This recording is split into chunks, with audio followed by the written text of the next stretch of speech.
the Declaration of Independence in Congress, July 4th, 1776, the unanimous Declaration of the 13 United States of America. When in the course of human events it becomes necessary for one people to dissolve the political bands which have connected them with another, and to assume among the powers of the earth the separate and equal station to which the laws of nature and of nature's God entitle them, a decent respect to the opinions of mankind requires that they should declare the causes which impel them to make the separation. We hold these truths to be self-evident, that all men are created equal,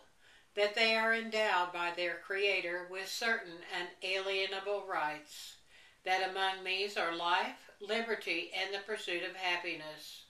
that to secure these rights, governments are instituted among men, deriving their just powers from the consent of the governed, that whenever any form of government becomes destructive of these ends, it is the right of the people to alter or to abolish it, and to institute new government, laying its foundation on such principles and organizing its powers in such form as to them shall seem most likely to affect their safety and happiness. Prudence, indeed, will dictate that governments long established should not be changed for light and transient causes, and accordingly all experience has shown that mankind are more disposed to suffer while evils are sufferable than to right themselves by abolishing the forms to which they are accustomed. But when a long train of abuses and usurpations, pursuing invariably the same object, evinces a design to reduce them under absolute despotism, it is their right, it is their duty to throw off such government and to provide new guards for their future security. Such has been the patient sufferance of these colonies, and such is now the necessity which constrains them to alter their former system of government. The history of the present King of Great Britain is a history of repeated injuries and usurpations, all having in direct object the establishment of an absolute tyranny over those states. To prove this, let facts be submitted to a candid world. He has refused his assent to laws, the most wholesome and necessary for the public good. He has forbidden his governors to pass laws of immediate and pressing importance, unless suspended in their operation till his assent should be obtained, and when so suspended, he has utterly neglected to attend to them. He has refused to pass other laws for the accommodation of large districts of people, unless those people would relinquish the right of representation in the legislature, a right insurmountable to them and formidable to tyrants only. He has been called together legislative bodies at places unusual, uncomfortable, and distant from the depository of the public records, for the sole purpose of fatiguing them into compliance with his measures. He has dissolved representative houses repeatedly for opposing with manly firmness his invasions on the rights of people. He has refused for a long time, after such dissolutions, to cause others to be elected, whereby the legislative powers, incapable of annihilation, have returned to the people at large for their exercise, the state remaining in the meantime exposed to all the dangers of invasion from without and convulsions within. He has endeavored to prevent the population of these states for that purpose, obstructing the laws for naturalization of foreigners, refusing to pass others to encourage their migration hither and raising the conditions of new appropriations of lands. He has obstructed the administration of justice by refusing his assent to laws for establishing judiciary powers. He has made judges dependent on his will alone for the tenure of their offices and the amount of payment of their salaries. He has erected a multitude of new offices and sent hither swarms of officers to harass our people and to eat out their substance. He has kept among us in times of peace standing armies without the consent of our legislatures. He has affected to render the military independent of and superior to the civil power. He has combined with others to subject us to jurisdiction foreign to our Constitution and unacknowledged by our laws, giving his assent to their acts of pretended legislation,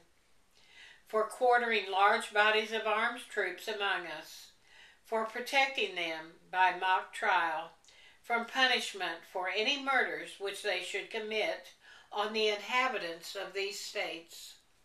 for cutting off our trade with all parts of the world, for imposing taxes on us without our consent, for depriving us in many cases of the benefits of trial by jury, for abolishing the free system of English laws in a neighboring province, establishing therein an arbitrary government, and enlarging its boundaries as to render it at once an example and fit instrument for introducing the same absolute rule into these colonies, for taking away our charters, abolishing our most valuable laws, and altering fundamentally the forms of our government, for suspending our own legislatures and declaring themselves invested with power to legislate for us in all cases whatsoever. He has abdicated government here by declaring us out of his protection and waging war against us. He has plundered our seas, ravaged our coasts, burnt our towns, and destroyed the lives of our people. He is at this time transporting large armies of foreign mercenaries to complete the works of death, desolation, and tyranny already began with circumstances of cruelty scarcely paralleled in the most barbarous age and totally unworthy the head of a civilized nation.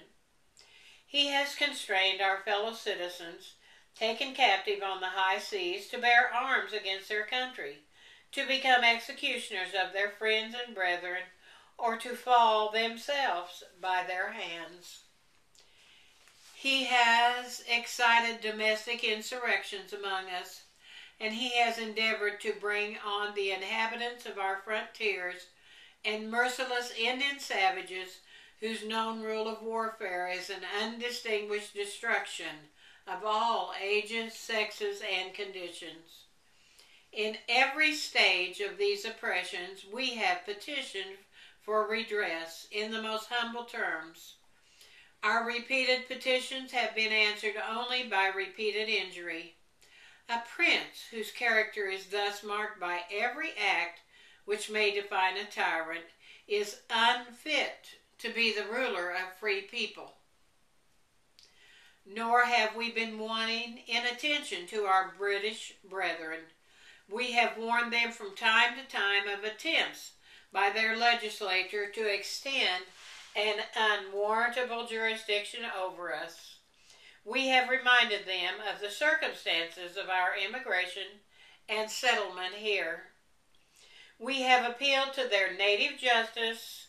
and we have conjured them by the ties of our common kindred to disavow these usurpations which would inevitably interrupt our connections and correspondence. They too have been deaf to the voice of justice. We must therefore acquiesce in the necessity which denounces our separation and hold them as we hold the rest of mankind, enemies, in war, in peace, friends. We therefore, the representatives of the United States of America in General Congress, assembled, appeal to the Supreme Judge of the world for the rectitude of our intentions, do in the name and by the authority of the good people of these colonies solemnly publish and declare that these united colonies are, and of right ought to be, free and independent states, that they are absolved from all allegiance to the British Crown,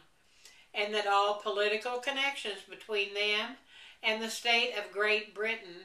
is and ought to be totally dissolved, and that as free and independent states they have the power to levy war, conclude peace, contract alliances, establish commerce, and do all other acts and things which independent states may of right do. And for the support of this declaration, with a firm reliance on the protection of divine providence, we mutually pledge to each other our lives, our fortunes, and our sacred honor.